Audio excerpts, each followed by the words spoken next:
Hello and welcome to Nascent. I am Shomu. And I am Indira. In today's scenario, English has emerged as the language of the world. In fact, it's one of the most widely spoken language. Today, if you want to pursue a career, it is very important to have basic English speaking skills. And that is what we're going to tell you in this program. Irrespective of what field you work in, the importance of English is immense.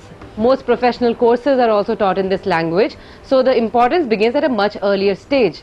Besides your professional arena, you would also benefit in your personal and social life from speaking in English. A person who speaks English well is able to communicate effectively, feels confident, and is able to control a lot of situations. In fact, if you really want to learn this language, you've got to live English, you've got to think English. In fact, it's said that learning a language is like learning about a culture. You need to have initiative, dedication, and a desire to learn this language. Here are some important points for those who want to learn to speak English fluently. First, let's come to vocabulary. Now, words are the building block of any language. A good and a wide vocabulary will help you communicate a range of feelings, ideas, and thoughts. A very good way to develop a vocabulary is to read. By reading, not only will you get to know new words, but also understand their meaning and, very importantly, their usage. This is very important because you just don't need to know a lot of words, you also need to know how and where to use them. This will come about as a result of seeing them used in a variety of contexts. For example, the understanding of where to use the word see and where to use the word observe and vice versa will come about only as a result of seeing them used in a variety of situations.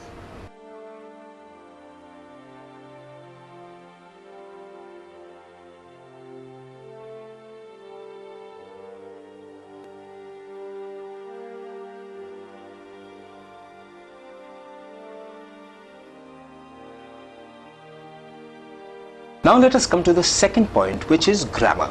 Now, for any language, grammar is the set of rules within which the language should be used. Well, we could compare it to a sport. For example, let's say cricket.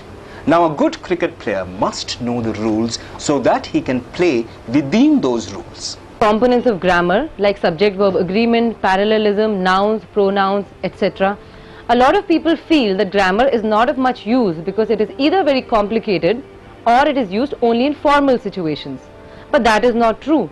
Grammar provides you with a set of rules that help you in communicating effectively. For important tips on grammar, pay attention to the screen.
And now let's come to the third important point, which is confidence. Now, many of you will think that confidence has nothing to do with learning a language, but that is not true.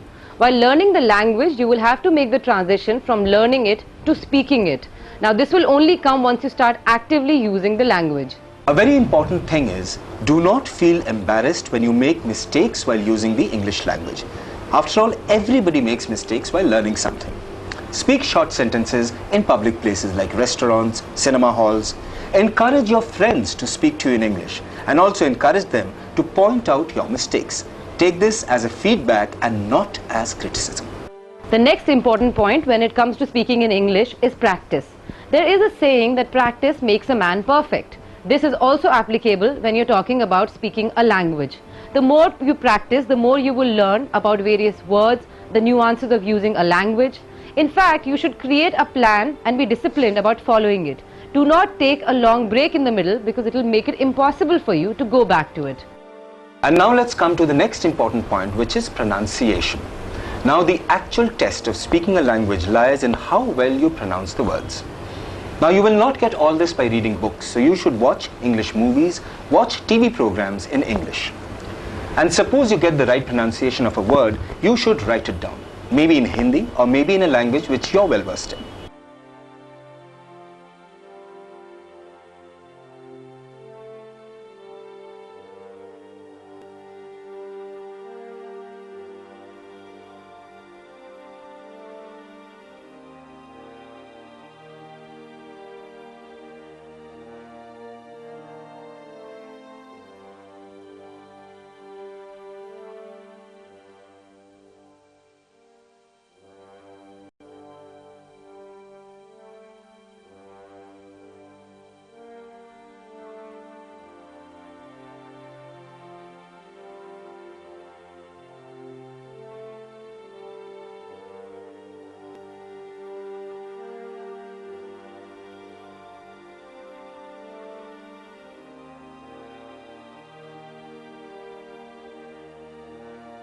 The next important point when it comes to learning English is motivation. You will need to address this issue before you start speaking the language.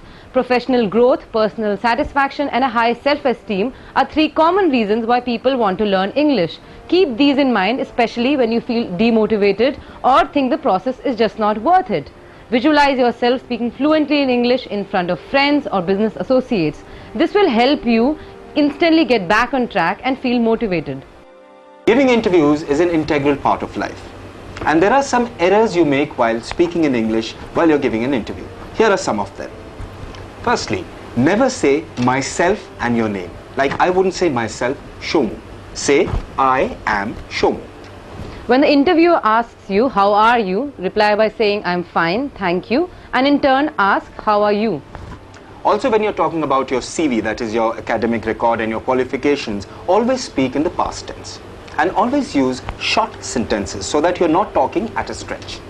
Prepare answers to some typical questions beforehand. For example, what has been your work experience? What are the responsibilities you've handled previously? And what is your long-term career goal? And also, very importantly, thank your interview at the end. Besides these, here are a few tips that will help you speak English fluently. Join an English speaking course so that you can interact with others who are going through the same experience and also to get professional feedback about your progress. Create a list of books to read. And especially reading classics will help you understand the context of the language. Read at least one book a month. Subscribe to English magazines and newspapers. Read them and underline words that you're not familiar with. Also create your own dictionary of words. Do not write down only the meaning. Write down some synonyms and also the usage of the word. Start playing some word games like the crossword or jumble the words. This will help you understand words and play with them in an interesting manner. Start watching English programs on Star TV, Star News, BBC, etc. and watch the way the newsreaders speak. Watch the way how they emphasize on words and how they pronounce the words. Read aloud from English language magazines and newspapers. This will make you feel more confident about speaking in the language and pronouncing difficult words. Also speak to other friends of yours who are also learning the English language. Maybe you can exchange new words that you've learned. It will be a more interesting way of learning the language. Remember we talked about thinking in the language? Do that. Whenever you're by yourself, try to think in English. It's not very easy to learn a language, but once you've learnt it, it's worth the effort. So just get motivated and go for it. For other important information, please see the screen coming up.